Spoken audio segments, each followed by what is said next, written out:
নমস্কার বন্ধুরা, রকমারি রান্নাতে আপনাদের স্বাগত। আজকে আমি পুরো মাটনের মতো করে এঁচোড় রান্না করেছি। এঁচোড়কে একটু যত্ন করে রান্না করলে এটা কিন্তু পাঁঠার মাংসের সঙ্গে পাল্লা দিতে পারে। সে কারণেই অনেকে মজা করে এঁচোড়কে গাছপাঠাও বলে থাকেন। এখানে প্রায় 500 গ্রাম কচি এঁচোড় এভাবে ডুমো করে কেটে নিয়েছি। এবারে এঁচোড়টাকে সেদ্ধ করে নিতে হবে। তার জন্য একটা প্রেসার কুকার নিয়ে এতে দিয়ে দিলাম বেশ খানিকটা জল। এবার এতে ডুমো করে কেটে রাখা এঁচোড়গুলো দিয়ে দিলাম।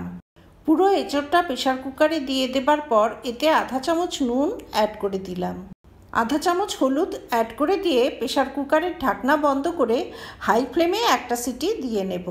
এঁচোড়টা সেদ্ধ হতে হতে একটা মশলা করে নেব।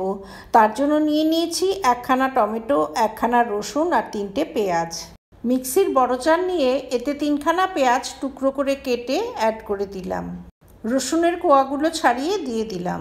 টমেটোটা 4 টুকরো করে কেটে অ্যাড করে দিলাম প্রায় 1.5 ইঞ্চি পরিমাণ আদা। এতে 2 চামচ দই অ্যাড করে মিক্সির ঢাকনা বন্ধ করে একটা মিহি পেস্ট বানিয়ে নেব। এঁচোড়ে দেবার জন্য নিয়েছি 2খানা মাঝারি সাইজের আলু। ফোড়নের জন্য নিয়েছি আধা চামচ 5 ফোড়ন, 3টে এলাচ, 3টে লবঙ্গ আর একটা দারচিনি। গ্যাসে কড়াই বসিয়ে দিয়ে দিলাম পর্যাপ্ত পরিমাণে সর্ষের তেল। রান্নাটি করব সর্ষের তেলে, কারণ এঁচোড়ের তরকারির স্বাদ সর্ষের তেলেই বেশি ভালো হয়। তেলটা গরম হলে ফোড়ন দিলাম আধা চামচ 5 ফোড়ন আর এলাচ, দারচিনি, লবঙ্গ। 2-1 মিনিট ফোড়নটা ভেজে নিয়ে এতে কেটে রাখা আলুগুলো অ্যাড করে দিলাম। এতে আধা চামচ নুন অ্যাড করে দিলাম। এবারে মিডিয়াম হিটে আলুটা কিছুক্ষণ ভেজে নেব। 2টো তেজপাতা অ্যাড করে দিলাম। ক্রমাগত নেড়েচেড়ে আলুটাকে বেশ কিছুটা সময় ভেজে নিতে হবে। এবারে স্লো হিটে ঢাকা দিয়ে আলুটাকে বেশ কিছুটা সময় ভাপিয়ে নেব। মাঝে মাঝে ঢাকনা খুলে আলুটাকে একটু নেড়েচেড়ে দিতে হবে যাতে তলায় না ধরে যায়। তারপর ঢাকা দিয়ে আরও কিছুটা সময়ের জন্য ভাপিয়ে নেব। ওদিকে একটা সিটি পড়ার পর প্রেসার কুকারের ঢাকনাটা খুলে নিয়েছি। এঁচোড়টা খুব সুন্দর সুসিদ্ধ হয়েছে। এঁচোড়টাকে খুব বেশি নরম করে সেদ্ধ করব না, সামান্য একটু শক্ত থাকতেই নামিয়ে নিতে হবে। এবারে সেদ্ধ এঁচোড়টা একটা ঝাঁঝরি থালায় ঢেলে জলটা ঝরিয়ে নেব। ওদিকে ভাজতে ভাজতে আলুটা প্রায় 50% সেদ্ধ হয়ে গেছে। এবার এতে সামান্য একটু হলুদ গুঁড়ো অ্যাড করে দিলাম। আলুটাকে কিছুক্ষণ ভেজে নিয়ে এবারে একটা থালায় তুলে রেখে দিলাম। আলুগুলো ভেজে তুলে নেওয়ার পর ওই তেলেই সেদ্ধ এঁচোড়গুলো ভেজে নেব। হাই ফ্লেমে ক্রমাগত নেড়েচেড়ে এঁচোড়টা ভেজে নিতে হবে। আধা চামচ নুন অ্যাড করে দিলাম। এঁচোড় সেদ্ধ করার সময়ও নুন দিয়েছি, সে কথা মনে রেখেই নুনটা একটু বুঝে অ্যাড করে দিতে হবে। কিছুক্ষণ এভাবে ভেজে নেওয়ার পর ভাজা এঁচোড়গুলোকে একটা থালায় তুলে রেখে দিলাম। এঁচোড়গুলো ভেজে তুলে নেওয়ার পর ওই কড়াইতেই আরও খানিকটা সর্ষের তেল অ্যাড করে দিলাম।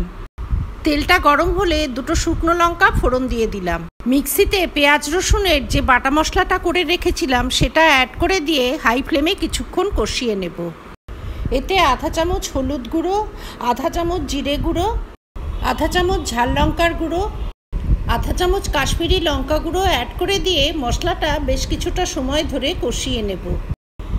মিক্সি ধোয়া সামান্য জল অ্যাড করে দিলাম, এতে মশলাগুলো পুড়ে যাবে না।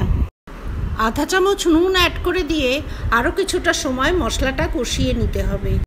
কিছুক্ষণ এভাবে কষিয়ে নেবার পর মশলা থেকে বেশ খানিকটা তেল সেপারেট হয়ে গেছে। ভেজে রাখা আলুগুলো এই সময় অ্যাড করে দিলাম। ভাজা এঁচোড়গুলোকেও একই সঙ্গে অ্যাড করে দিতে হবে। মশলার সাথে আলু ও এঁচোড় বেশ কিছুটা সময় ধরে কষিয়ে নেব। আলু ও এঁচোড় খুব সুন্দর করে কষানো হয়ে গেছে। এবারে গ্রেভির জন্য গরম জল অ্যাড করে দিলাম। এবারে হাই ফ্লেমে গ্রেভিটা ফুটে ওঠার জন্য অপেক্ষা করব। হাই ফ্লেমে গ্রেভিটা ফুটে উঠেছে। এঁচোড় ও আলু আগেই সেদ্ধ করা আছে, সেজন্য গ্রেভি ফুটে ওঠার পর আর খুব বেশি সময় এটা রান্না করার কোনো প্রয়োজন নেই। অ্যাড করে দিলাম আধা চামচ ঘি। চাইলে ঘিয়ের পরিমাণ একটু বাড়িয়েও দেয়া যায়। অ্যাড করে দিলাম আধা চামচ গরম মশলা পাউডার। ঘি গরম মশলা অ্যাড করার পর এঁচোড়ের তরকারি আর খুব বেশি সময় রান্না করার কোনো প্রয়োজন নেই। গ্যাস বন্ধ করে 5 মিনিট দিয়ে নেব স্ট্যান্ডিং টাইম। তারপর এই তরকারি আমি সার্ভ করে দেব।